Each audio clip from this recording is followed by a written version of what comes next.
Boa tarde, camaradas. Sou Felipe Lustosa, né? E vamos dar continuidade ao que a gente começou ontem, né? Hoje também vai ser um dia, né? No qual a gente vai precisar fazer algumas simplificações, porque é um tema muito vasto, né? Isso até me fere um pouco, né? Porque eu não vou poder ir a fundo, né, nos temas, como eu gostaria de poder abordar, né, esses temas, sobretudo quando a gente trata de história antiga, né, como é o caso de Grécia e Roma, né, e também sobre Idade Média e depois sobre Idade Moderna. Então, a gente vai tentar passar aqui um panorama, né, do que aconteceu e comentar mais as questões peculiares, né, e também o modo de produção, né. Então, a gente vai partir hoje, começar aqui partindo hoje da Grécia, né? A gente não pode se referir aos gregos nesse momento, né, que vai ser abordado como gregos, né? Eles se referiam a si próprios como helenos.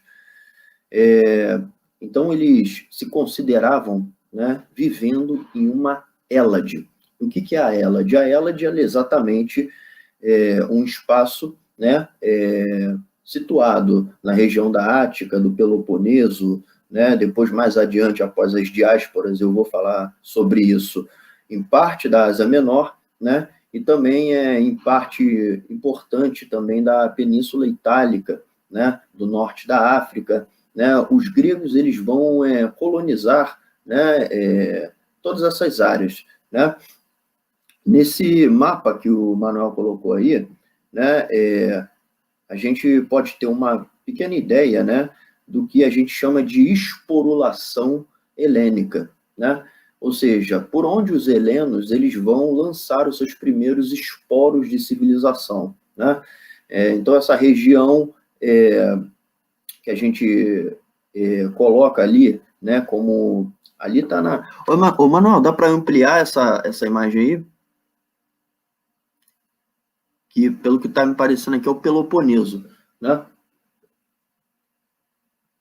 Aquela região ali da Ática, né, ela vai ser povoada, né, por 5 povos de matriz helênica, tá? Esses povos são os aqueus, aí teremos também os eólios, teremos também os jônios, não é? Teremos também os dórios, e alguns historiadores consideram também os lídios como povos helênicos, né?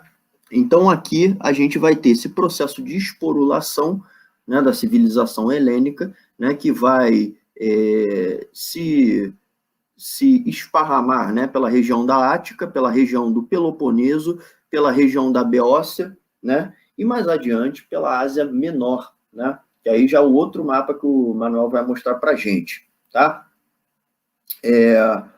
Uma questão que a gente precisa também notar é a seguinte: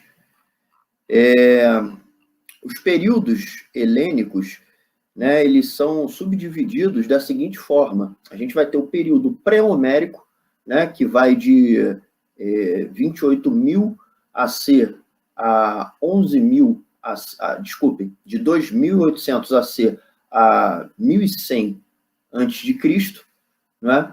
Esse é o período pré-homérico, onde vai existir essa questão da esporulação, né, do povoamento, né, por toda a região da Hélade.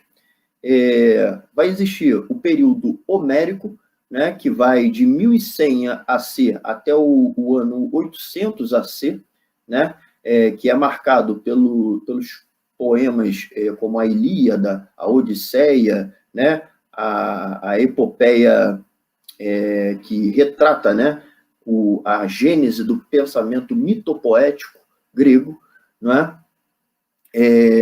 Vai ter o período arcaico, que vai se arrastar do ano 800 AC ao ano 500 AC, né?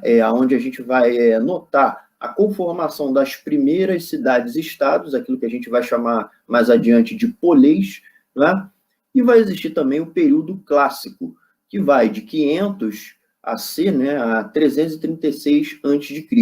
Esse daí é o apogeu, né, das cidades-estados gregas, né, é o período onde vai ocorrer, para vocês terem ideia, as guerras greco-pérsicas ou guerras médicas. Guerras médicas não é a guerra do Mandetta com Queiroga e nem do Mandetta com Pazuello na CPI da Covid. As guerras médicas, elas são as guerras dos gregos, dos helenos, né, contra os povos medos, né, aqueles povos que se situavam na região da Média, né. A região da Média ficava ali na Ásia, né, e para os gregos era dali que vinham os persas, né.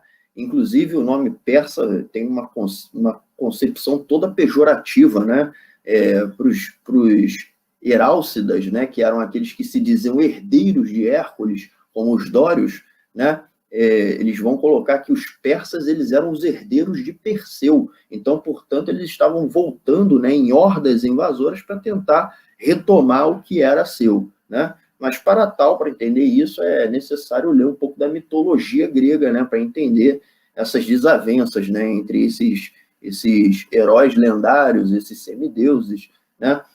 Mas os helenos vão se referir aos persas como os medos, né? Porque vinham da Média, né? O Anaximandro ele vai ter até um mapa maneiríssimo, né? Ele é o primeiro sujeito a se enveredar pela cartografia, né?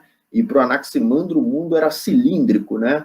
E o que ele conhecia do cosmos era a Europa, né? Era o norte da África, né? A África saariana, onde você vai ter também um apogeu de civilizações com as quais os gregos vão travar um contato, como é o caso do Egito, né? Como é o caso também das colônias fenícias, também que vão esporular também, vão colonizar as ilhas do Mediterrâneo, como a Sardenha, parte da Sicília, o norte da África, na cidade de Cartago. Cartago é uma colônia fenícia. Então, os gregos conheciam, né, esses lugares. E o Anaximandro ele vai fazer um mapa, né, dividindo lá a Europa em cima, né, lá pelo meio a Ásia, né, o lugar da Média, né, e a África, né, era o que ele conhecia, né, e o mapa para ele era cilíndrico, né. O Anaximandro ele foi um cara, um pensador importante, né, porque é um pré-socrático. Ele vai ser pupilo do Tales de Mileto. Para quem a arqué era a água, né, para o Anaximandro a arqué do cosmos era o Apeiron, né. O Apeiron era algo meio que como o ilimitado, o infinito, né, o imperecível, né, que era a síntese de todos os elementos, né. Então, a arqué era o elemento terraformador do cosmos para o Anaximandro, e ele vai ser depois tutor do Anaxímenes, né. Isso aí, para quem estuda filosofia, é um prato cheio, né, porque esses pensadores eles vão surgir exatamente na região da Jônia, né. O Tales era da região de Mileto, para vocês terem ideia, né. E você, depois do período clássico, que é esse período do apogeu do pensamento filosófico, da arquitetura, né, da Golden Age, das cidades-estados, que eram autárquicas, que vão depois se conformar em ligas conhecidas como a Liga de Delos, capitaneada pela hegemonia ateniense, né, que vai passar a ser hegemônica em um momento, quando se conforma enquanto talassocracia, e a Liga do Peloponeso, né, que vai ser capitaneada por Esparta, que também era uma grande potência belicista. No entanto, Esparta exercia uma dominação imperialista por terra, né? O que é arquiconhecido em Esparta são seus combates terrestres, né? Os óplitas espartanos, que passavam por um processo de paideia espartana desde os 7 anos de idade, né? Nos agogeis, eles recebiam um treinamento militar e eles iam aprendendo a guerrear, né? E você vai ter depois o período helenístico, gente, que vai do 336 AC, do ano 336, ao período de 146 a.C., que aí é marcado exatamente pela decadência da polis, né, das cidades-estados autárquicas, né, e pelo domínio, alexandrino ou macedônico, né? E aí a gente já tem a figura de Alexandre o Grande da Macedônia exercendo uma dominação imperialista sobre a Hélade e unificando o poder, né? E aí o Império de Alexandre ele vai ser pantagruélico, vai ser gigantesco, né? Eu vou falar um pouco dos macedônicos depois e vou falar da importância do Alexandre, ainda que muita gente não goste dele dentro desse meio, né? Bem, o que a gente tem que entender, para a gente começar a falar desse tema, isso aqui foi um rápido exórdio, né, só para situar, como se conforma a Grécia, né, a produção da imediatidade grega, né, no período pré-homérico e homérico, né?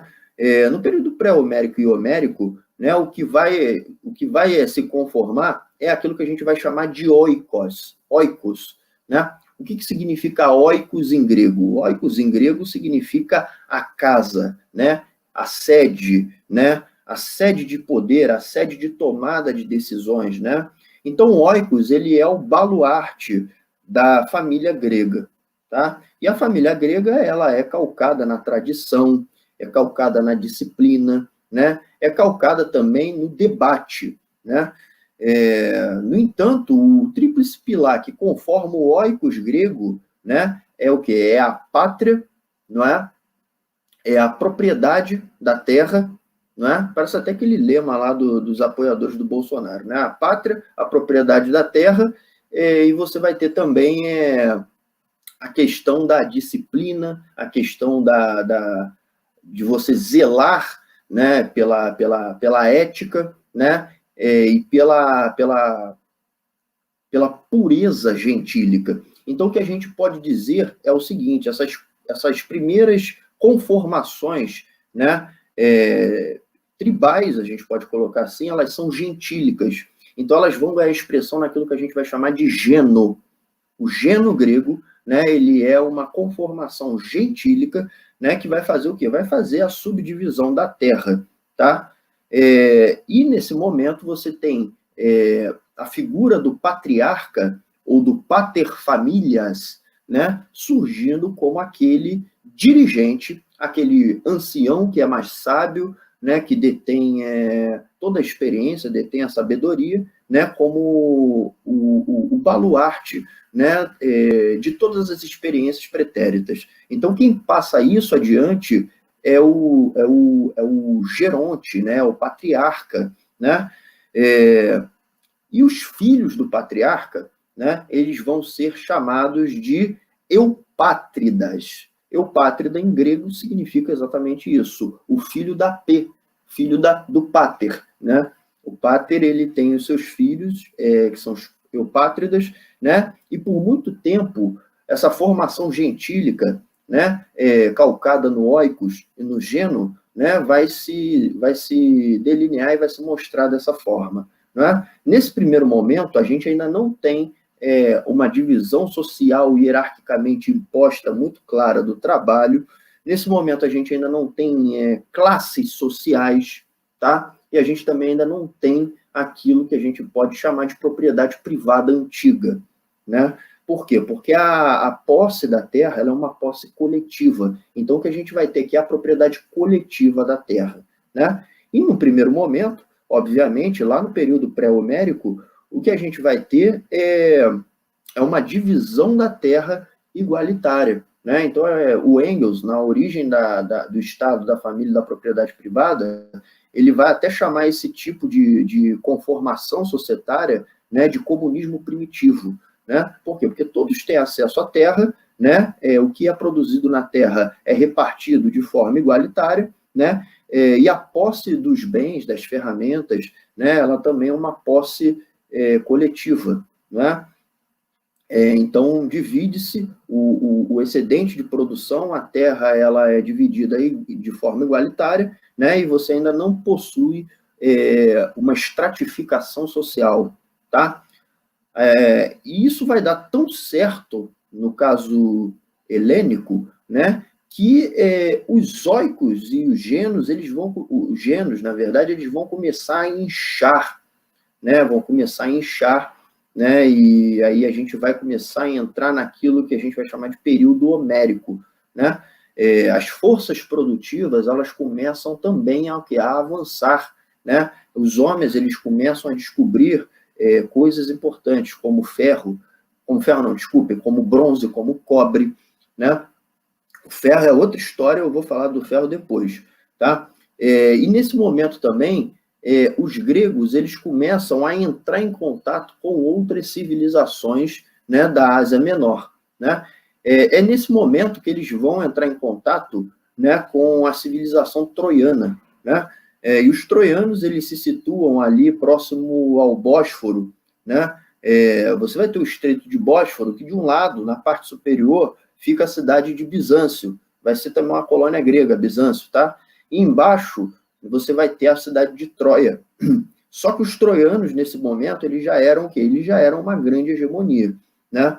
E nesse momento, os gregos, eles precisavam da rota de monopólio ali do Mar Negro. Pô, mano, me ajudou muito com esse mapa aí. Então, ali você vai ter o Mar Negro, e os gregos, eles estavam querendo aquela região ali para explorar as rotas de monopólio, né? Só que isso estava interceptado por Troia, tá? E o que vai acontecer? Vai acontecer uma guerra, né? Só que isso aqui que eu estou passando para vocês é um motivo, né, macroeconômico, né, o que levou à guerra, né? Os gregos, eles vão ter uma maneira toda especial de retratar isso, né? E aí vai surgir a Ilíada e vai surgir a Odisseia, né? E aí é maneiríssimo de você ler, né? A Ilíada, porra, como é que se deslinda isso no pensamento, no imaginário mitopoético, né? No imaginário mitopoético ocorre o seguinte, é até meio jocoso explicar, né? Você tem um rei troiano chamado Príamo, né? E o Príamo, ele tem um filho chamado Paris, né? O Paris, ele é separado do pai ainda quando criança, né? E os camponeses criam Paris. Então, Paris, ele leva uma vida de pastor, né? Muito similar, né, àquela vida de pastor do Oriente Médio, né? Troia, inclusive, é uma cidade híbrida, né, que mescla os dois modos de produção, o escravista greco-romano e o modo de produção asiático, tá? E o que acontece? O Paris, ele é criado como pastor. Aí, 3 deusas aparecem para ele. A deusa da caçada, a deusa da guerra estratégica e do saber, né? E a deusa do amor, né?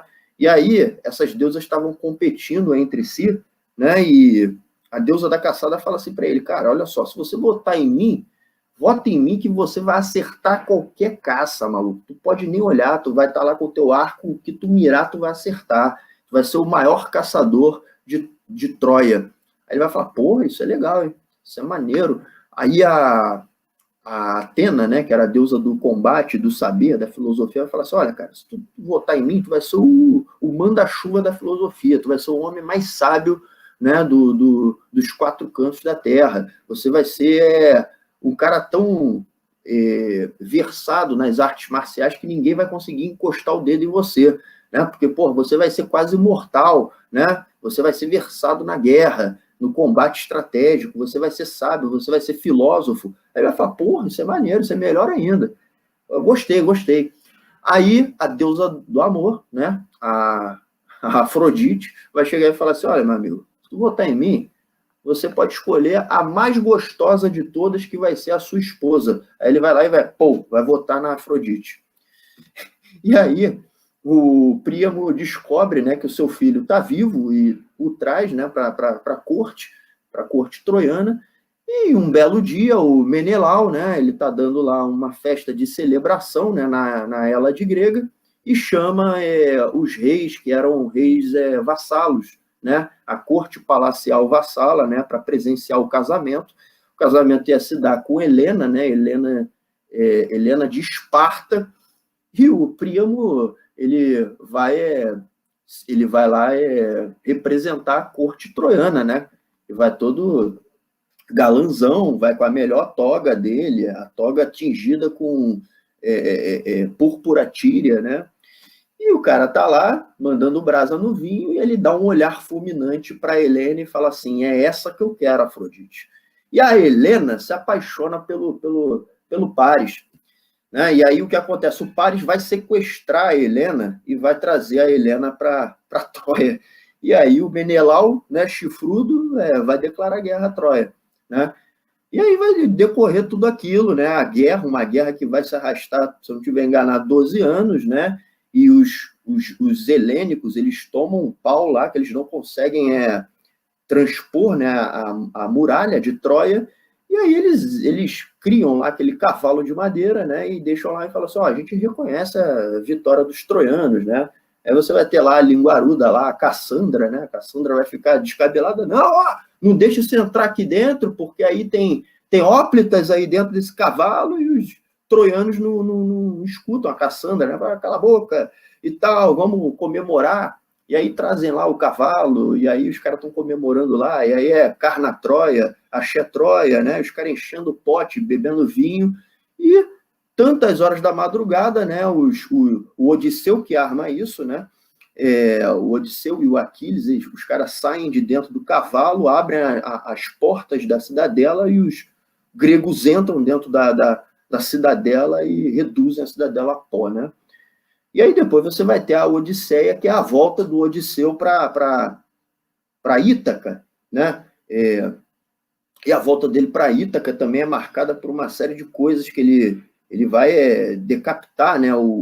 Ele vai fazer uma série de atrocidades dentro da cidade de Troia. O Aquiles decapita o Troilus, que era o escolhido de Apolo, em frente ao altar de Apolo. A Apolo amaldiçoa os gregos, né? O Menelau, ele estupra uma das sacerdotisas de Apolo também. O Apolo manda uma praga no exército grego, reduz o exército grego, né? O Odisseu, ele vai cometer lá uma injúria também em frente ao templo de Poseidon, e o Poseidon fala assim, você já ficou aí 12 anos ou 10 anos combatendo, você não vai chegar em Ítaca, né? E aí havia toda uma rivalidade, né, entre Poseidon e Atena, né? Atena protegia Odisseu, Poseidon era inimigo de Odisseu.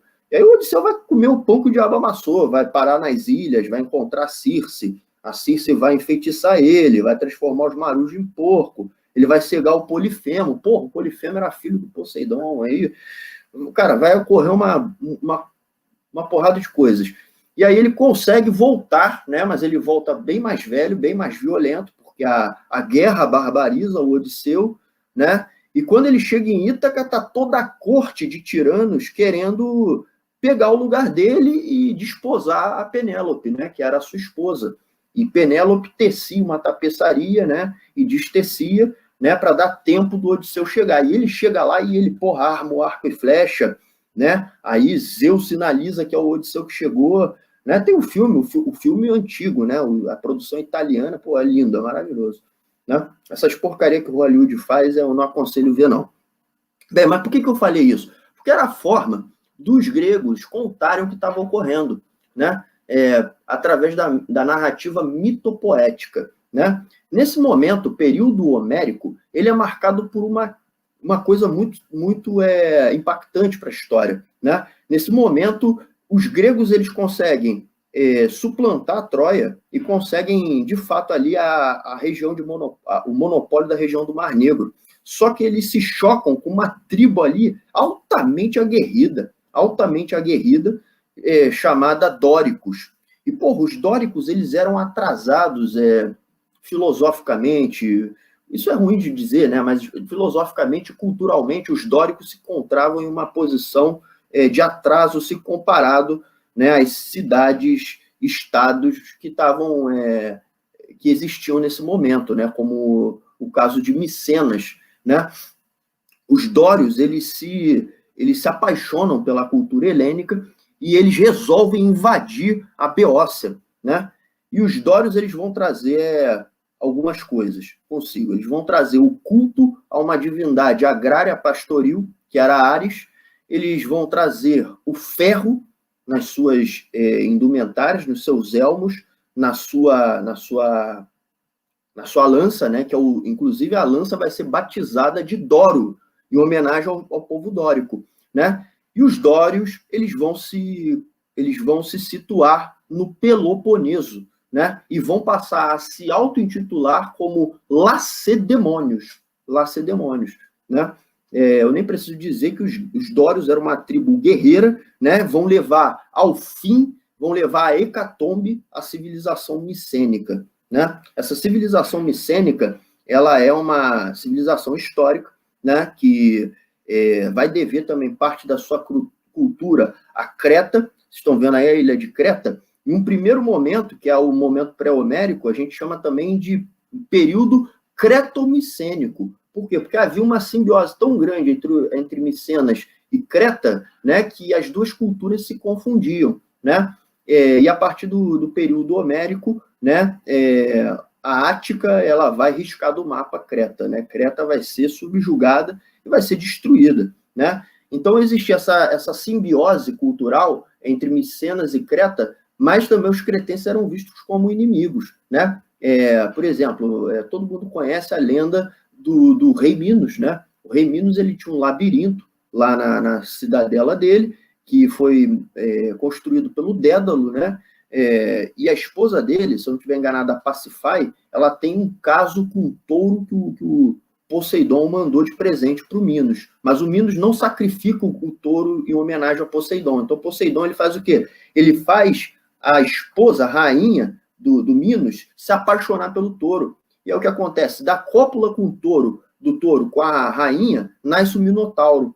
E aí o Minos, ele tem tanta vergonha daquilo que ele engaiola o Minotauro e depois ele coloca o Minotauro dentro do labirinto. E ele cobrava das civilizações como Micenas e também das proto-cidades-estados, que depois se tornariam Atenas, né, tributos, que eram tributos de homens que iriam morrer para saciar a sede de vingança do Minotauro, que o Minotauro estava ali enjaulado, né? Estava ali dentro do calabouço, do labirinto, né? E aí surge também o mito de Teseu, né? O Teseu, ele é o cara que é filho de Egeu e que coloca fim na besta chifruda, né? Que é no caso aqui o Minotauro, não o Minos, né? Teseu vai lá e vai matar o Minotauro, né? Essa lenda também é interessante, essa mitologia é interessante. Bem, mas olha só que interessante. A partir desse momento também, você passa até a divisão de classe. Né? Por que você passa até a divisão de classe no Gênus? Né? E que o do Gênus você tem o desenvolvimento societário, a forma citadina. Porque os Gênus, eles começam a crescer de tamanho, né? Eles começam a crescer. Né? Então, o que acontece?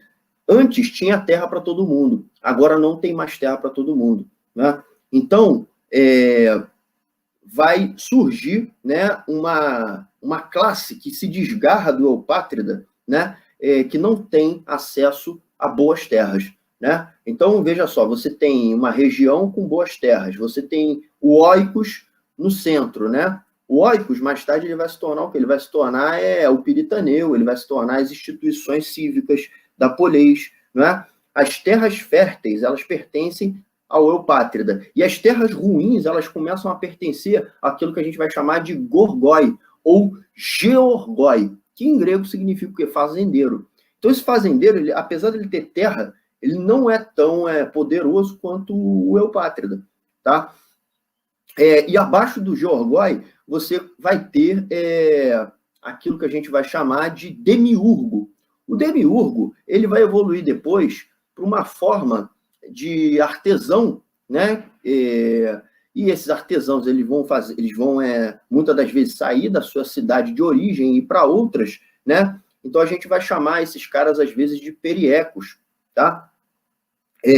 Mas isso mais para frente, tá? O demiurgo, então, é aquele que despende trabalho manual para fazer o quê? Para fazer ferramentas, para fazer joias, para fazer roupas, tá? Então, ele trabalha na terra do eupátrida. Então, nesse momento, o eupátrida ele já passa a ser o quê? Uma elite, uma classe dominante. Elite é ruim, elite é coisa de Gessé, é classe dominante, tá? O eupátrida é a classe dominante.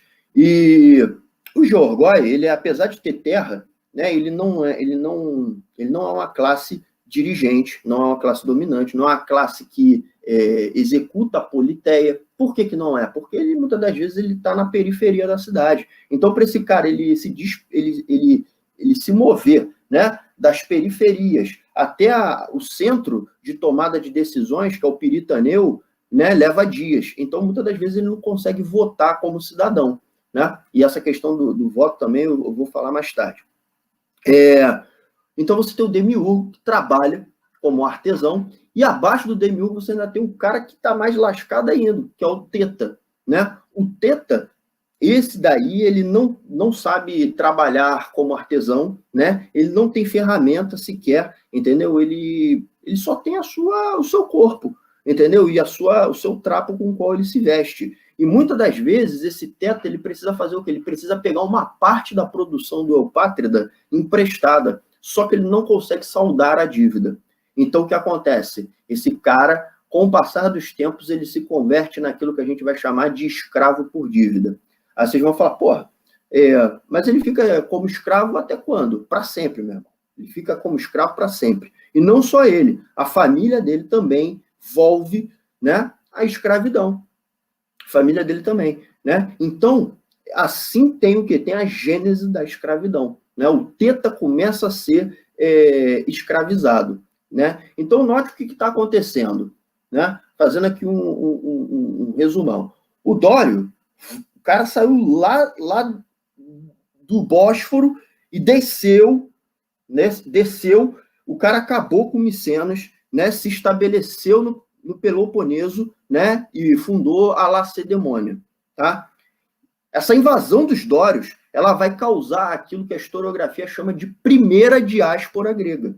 A primeira diáspora grega é o seguinte, imagina que os dórios estão chegando com lança de ferro, porra, capacete, uma tribo guerreira, aguerrida, porra, que cultua Ares, né, que se diz os Herálcidas, os herdeiros de Hércules. Porra, a população vai ficar tremendo, né? Então, o que vai acontecer? Essas pessoas vão abandonar parte da Ática e vão migrar exatamente para onde? Para esses terrenos escarpados à margem do Mediterrâneo, do mar Mediterrâneo, tá? E vão fundar o quê? Vão fundar novas cidades.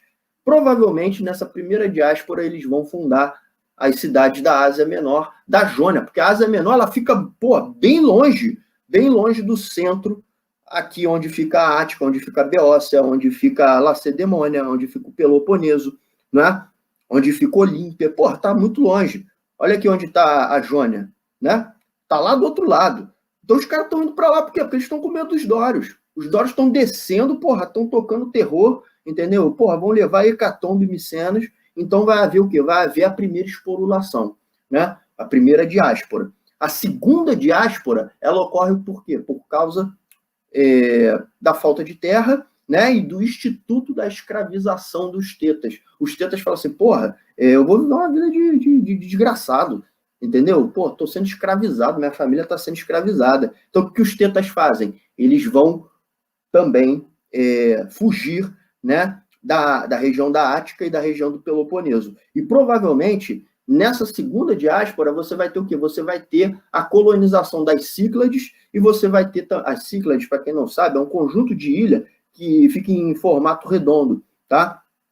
Que vão, inclusive, circundar a ilha de Delos, que vai ser a sede depois da Liga de Delos, tá? Eles vão fugir para as Cíclades, eles vão fugir também para a Jônia, as cidades jônias elas vão inchar com isso também, e eles também vão colonizar a região da Magna Grécia. Para quem não sabe onde fica a Magna Grécia, fica lá na ponta da bota da Itália, da Península Itálica, né? Então, também vão fundar algumas colônias no norte da África, né? Então, a segunda diáspora grega vai fazer isso, tá? Bem, dito isso, a gente entra aqui no período arcaico, né, aonde começam a surgir as cidades tais as quais a gente conhece, né, que são as cidades, de fato, que vão exercer uma certa proeminência, né, na história grega. Que são as cidades de Atenas, a cidade de Corinto, a cidade de Tebas, as cidades de Esparta, né, Mileto, as cidades como Siracusa, né? Siracusa é uma cidade grega, para quem não sabe, tá? Então, o que acontece? Essas cidades, elas surgem nesse momento, né? E você vai ter o quê? Você vai ter uma série de formas de governo, tá? Você vai ter na Grécia oligarquia, você vai ter na Grécia tirania e você vai ter na Grécia a democracia, tá? E você vai ter também um modelo diárquico, né, que vai vigorar em Esparta. O modelo da diarquia é um modelo onde você tem o quê? Você tem 2 reis, tá? Eu não vou poder adentrar tanto nisso, né? Até porque eu daqui a pouco, lá por volta das 3 horas, eu vou ter que parar de falar um pouco. Eu acho que eu vou tentar me arrastar até 3h05, 3h10, então tenho que correr.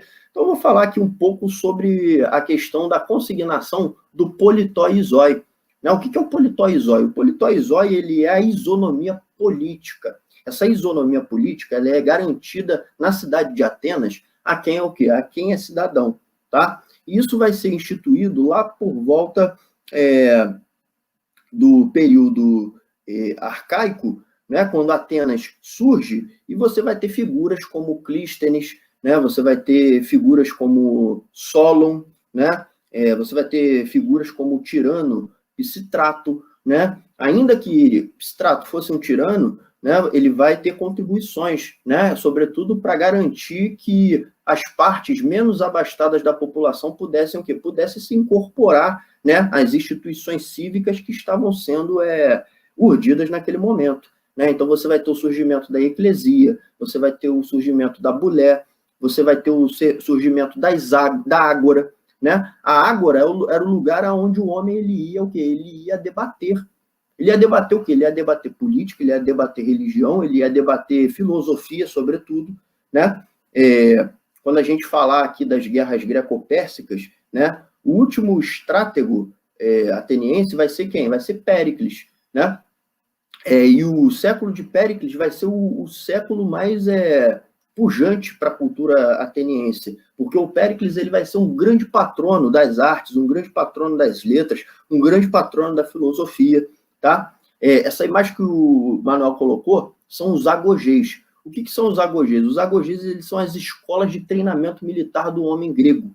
Tá? É claro que a gente, quando fala de agogê, a gente já pensa em Esparta, né? Mas outras cidades que eram também potências militares tinham modelos de agogê. É claro que os mais, eu diria que os mais requisitados, né, e os que tinham um melhor treinamento eram os espartanos. Né? Os espartanos eles tinham leis bronzes, né, eles tinham legisladores míticos também, que a gente não sabe se existiu, como é o caso de Licurgo. Né? Agora, os espartanos eles tentavam partejar, né, um homem adaptado ao quê? Adaptado à guerra. Por quê? Porque era uma potência imperialista, uma potência aguerrida. Né? Os espartanos eles são os herdeiros dos dórios, os herdeiros da tradição militar dos dórios. Tá? Então, esses agogês, a criança, ela era enviada para lá aos 7 anos de idade. Né? E a forma que ela ia se formando era o seguinte: os mais velhos eles iam iniciando os mais jovens. Né? Então, você tinha uma hierarquia. Né? Aqui você tem o esparciata. O esparciata ele era o membro mais experiente, a tropa de elite. Né? Então, o esparciata ele dava uma série de treinamentos, né, para os veteranos, e esses veteranos que estavam abaixo dos esparciatas, eles iam pegando os mais jovens e também iam começando a iniciar. Né? Então, dessa forma, era a forma que eles tinham para fazer a paideia do homem espartano. Né? Então, o que você precisava para se tornar um bom soldado, um bom espartano? Você precisava ter disciplina física, disciplina militar, você precisava ter ética, você precisava ser versado na dança e você precisava ser versado também na música. Aí você vai falar, pô, música e dança, o que isso tem a ver com guerra? Muito a ver. Da dança vem a marcha e da música vem o hino. Né? As pessoas nunca pensam nisso quando elas veem um exército marchando ou um exército cantando um hino. Né? Então, os antepassados disso estão na dança e no canto. Né? E a dança e o canto, lá nos romanos, vão passar a incorporar o quê? O quadrívio. né? Quando eu citar Roma por alto, eu vou tentar falar sobre isso, né? Os atenienses, pelo contrário, eles davam valor àquilo que a gente chama de trivium, né? O que é o trivium? O trivium são as faculdades de você falar bem. Então, ele se divide em 3 artes liberais, que são a oratória, né? A retórica e a dialética, né? Era isso que o sofista, que o filósofo precisava conhecer para fazer o quê? Para fazer um bom debate na ágora, né? E por isso que Atenas tinha tantos filósofos, né? Além de você ter ali a instituição do politoizoi e da democracia, né, sendo partejada em um momento muito embrionário ainda da cidade-estado, né, quando ela se desgarra da formação gentílica do geno, né, e você já tem a emersão das instituições políticas, né, dos piritaneus, da bulé, da eclesia, né, e tinham outras, inclusive, né, Atenas desenvolve também esse lado filosófico, né? Aí, quando eu falo aqui artes liberais, o que é arte liberal? É a arte do John Locke? Não tem nada a ver com liberal do período ilustrado, né? Liberal vem de libere, o homem livre, as artes que o homem livre pode executar, né? E quem podia se dedicar à politeia? Quem fosse cidadão. E quem era cidadão em Atenas, né? De 12% a 15%. Né? Então, para você ser cidadão, você tinha que ser homem, você tinha que ser maior de 21 anos, não é? Você tinha que ser homem livre, você tinha que ter uma comprovação de renda, não é? E o grande grosso da população era formado pelo quê? Pelas mulheres, pelos periecos, né? Que eram esses trabalhadores, artesãos, estivadores, né? Marinheiros, né? Os metecos, né? E os hilotas. Quem são os hilotas? Os hilotas, eles são os escravos, tá? Os hilotas são aqueles que vão ser açoitados para construírem o quê? Para construir as obras públicas, entendeu? A marca do flagelo recai sobre o hilota. É ele que ergue aquelas colunatas bonitas que vocês veem, né, nos livros de história, né? São os hilotas que erguem os piritaneus, os monumentos aos deuses, os bustos aos grandes filósofos, né? Então, existe uma divisão pantagruélica de classe entre os gregos, tá? Uma coisa que tem que ficar dita aqui também, camaradas, é o seguinte, né? Vão existir batalhas, né, que vão marcar a história da Grécia. Essas batalhas, elas vão ser aquilo que que pode ser circunscrito no que a gente chama de guerras greco-pérsicas ou guerras médicas, né, que vão ocorrer de 498 a 448, tá? Essa guerra médica com os persas, ela vai ter a sua gênese numa revolta da Jônia, né, que eclode em 493. As cidades jônias da Ásia Menor se revoltam contra a dominação do patesi persa, que nesse momento era o Dário. O Dário estava tributando e estava quebrando a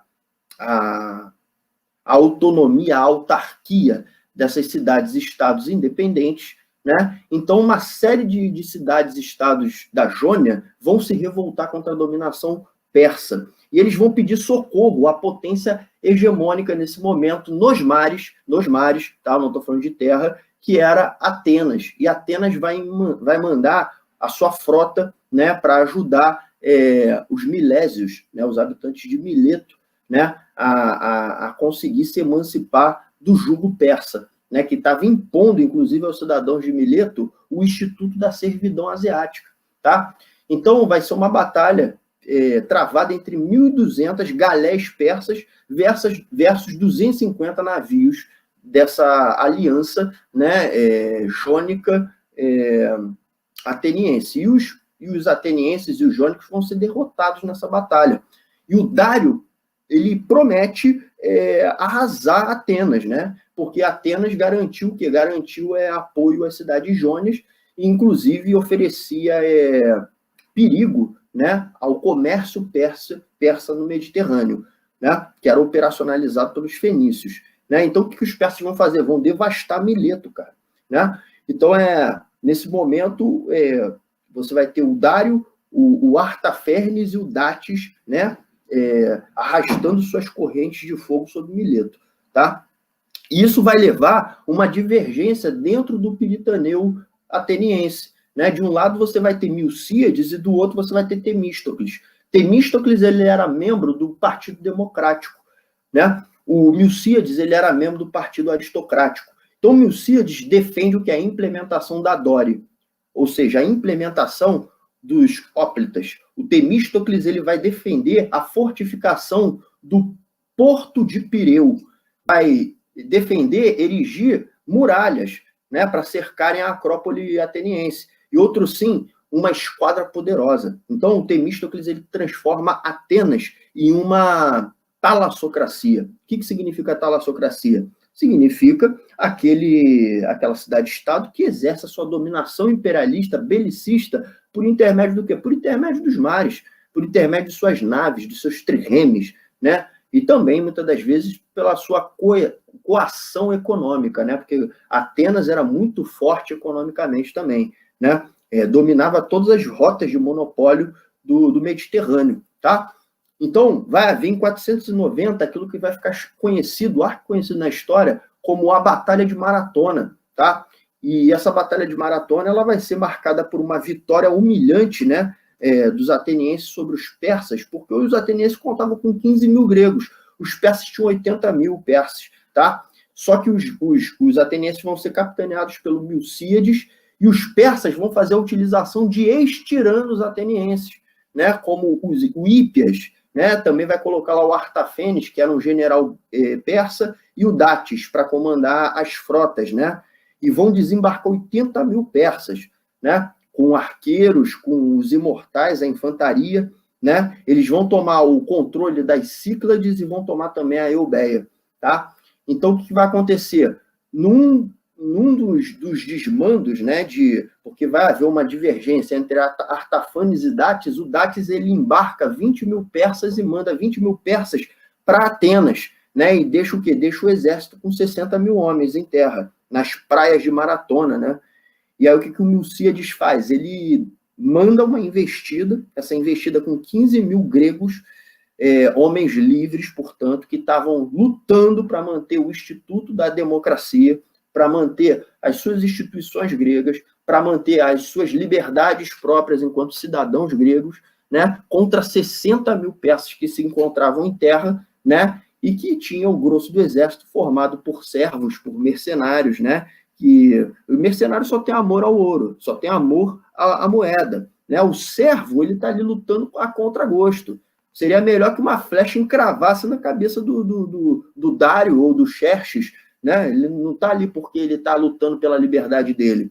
Agora, o exército grego não, ele estava ali lutando pela liberdade, né? Pela liberdade que eu digo, pela sua condição de cidadão ateniense, ainda que fosse uma minoria que fosse cidadão, tá? Mas os caras que pegam em arma nesse momento para combater os persas eram cidadãos, tá?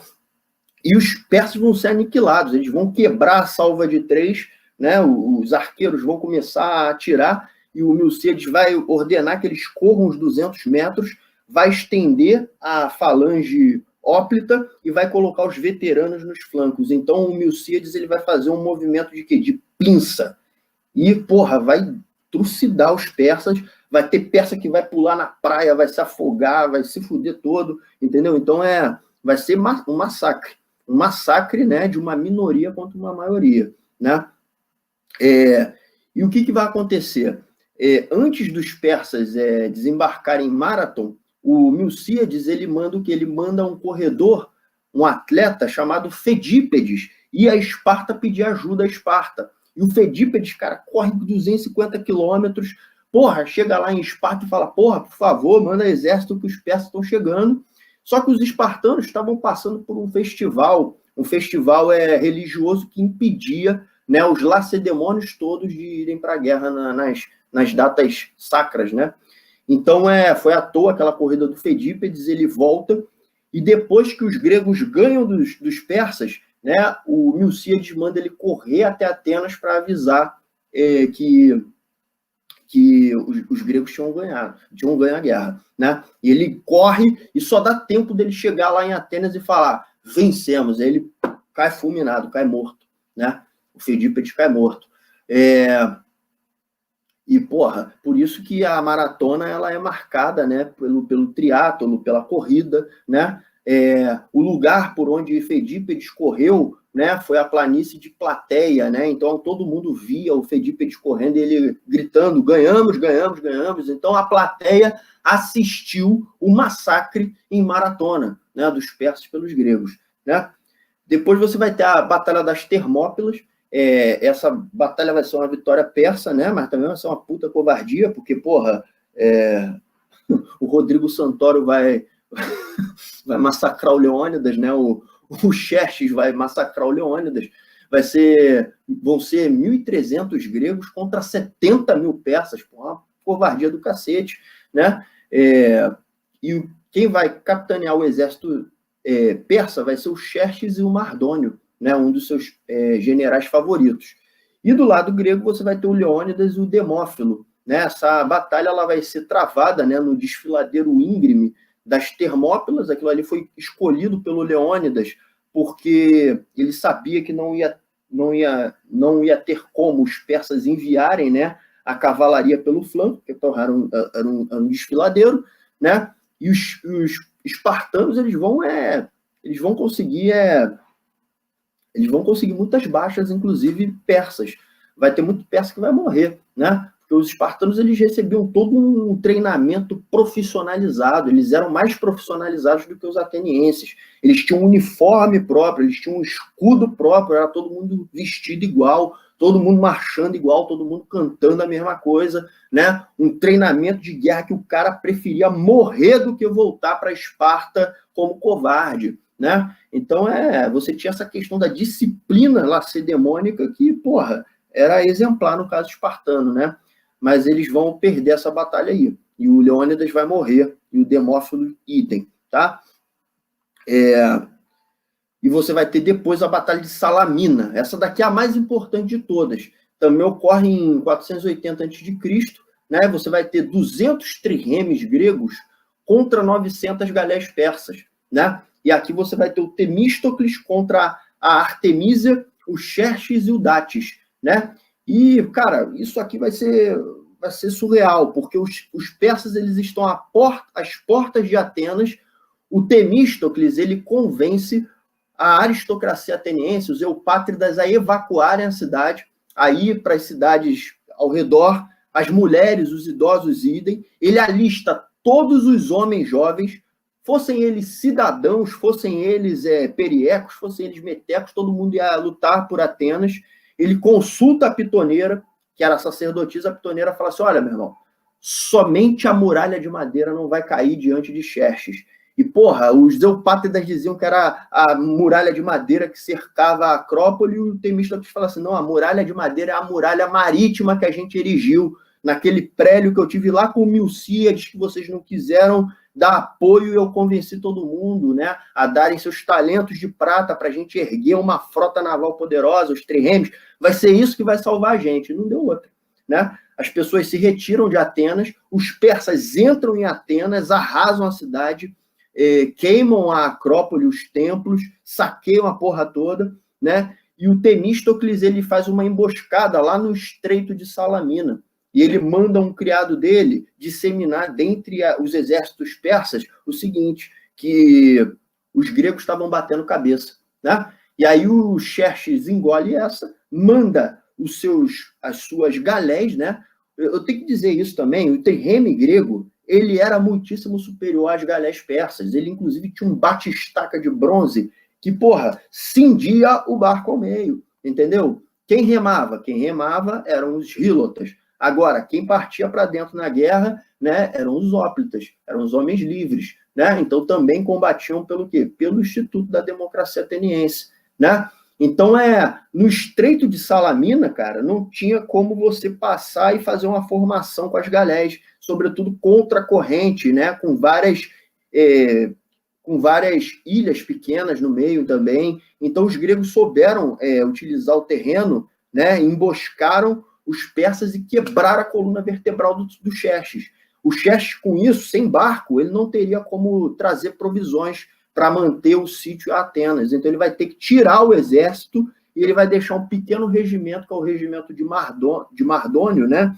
que vai depois invadir a Trácia e a Macedônia. E também não vão conseguir se manter lá, porque os macedônicos e os trácios vão olhar para a dominação persa como uma dominação barbárica, né? Aí você vai ter a Batalha de Mykali, em 479, né? Vitória grega também. Ali você vai ter 40 mil homens e 250 mil navios gregos contra 60 mil homens persas e 300 navios persas, tá? Generais gregos, você vai ter como é que é o nome dele? Leutíquides II, Xântipo, Perilau. Perilau morre, toma uma flechada. Generais persas, você vai ter o Artaíntes, o Tigranes, que morre também flechado, e o Mardontes, né? E o que vai acontecer? Nessa batalha, né, os gregos eles também vão ter uma superioridade, os hóplitas gregos eles vão conseguir romper a fileira de infantaria persa, né? Essa batalha ela vai ocorrer próximo à Jônia, né, próximo à ilha de Samos, navalmente, e você vai ter um desembarque em terra. Então, isso vai devolver parte da autonomia, da autarquia, para quem? Para aquelas cidades da Ásia Menor, que estavam sob o jugo de quem? Sob o jugo do Xerxes, né? Do Xerxes e depois do Artaxerxes, tá? E, por fim, você vai ter a Batalha de Plateia, em 479, né, antes de Cristo. Ela vai ser a última batalha da Grécia enquanto cidades independentes contra os persas, né? E ali os persas eles resolvem mesmo parar com aquela ideia de tentar tomar a Hélade, né? Vai ser travada por um contingente militar, uma aliança entre tebanos, espartanos, atenienses e coríntios, tá? Antes disso, você vai ter a Simaquia, né, assinada em 481, que era um pacto de defesa mútuo entre as cidades-estados contra os aquemênidas. Persas também podem ser considerados aquemênidas, inclusive era assim que eles se viam. Os aquemênidas, o Império Aquemênida, tá bom, gente? Então, você vai ter essa batalha, né, e ela marca o fim da guerra greco-pérsica com a vitória espartana, né? O Pausanias capitaneia, o Pausanias, que era um general espartano, capitaneia os exércitos dessa aliança, né? Dessa liga, dessa aliança, dessa solda feita entre a Liga de Delos e as cidades-estados do Peloponeso, tá? Contra o Mardônio. O Mardônio ele vai tomar uma pedrada na cabeça e vai morrer, inclusive, né? E essa batalha ela vai durar 12 dias, os caras vão ficar medindo força, eles vão ver que os persas têm um maior contingente militar, os persas vão fazer uma provocação com a cavalaria, os caras vão lá espetar o espartano e eles vão acabar se dando mal, né? Porque os espartanos conseguem não somente evitar o ataque da cavalaria persa, mas também eles fulminam metade da cavalaria persa, que era a principal força persa, era a força mais eu diria que mais poderosa dos persas, era a cavalaria e os imortais, né? E depois disso, ele vai fazendo uma série de avanços pela montanha para ficar em uma situação superior, né? E ele finge um ataque e uma recuada em meio às flechas, né? As flechas persas. Os persas tinham essa mania de tacar flecha para o alto para cobrir o sol. Então, os espartanos eles fazem um avanço, os soldados rasos morrem flechados e depois eles batem em retirada. Os persas acreditam que o Pausanias está batendo em retirada e manda o exército persa. E nessa, ele faz a formação espartana e parte para dentro, né? E aí os persas vão ser aniquilados aí, né? E a Batalha de Plateia, ela, de fato, ela marca o triunfo, né? Da Liga de Delos e das cidades independentes que compunham Peloponeso, né, sobre os persas, né? Eu já falei bastante aqui, eu vou fazer 3 blocos, hein, gente? Eu vou fazer o seguinte, eu estou pensando aqui, eu vou fazer 3 blocos. Eu vou abrir agora para perguntas sobre a Grécia, aí depois eu vou falar 20 minutos sobre Roma, aí a gente abre para perguntas sobre Roma, né? E depois eu falo sobre Idade Média e sobre o capitalismo, né? E a gente vai direto.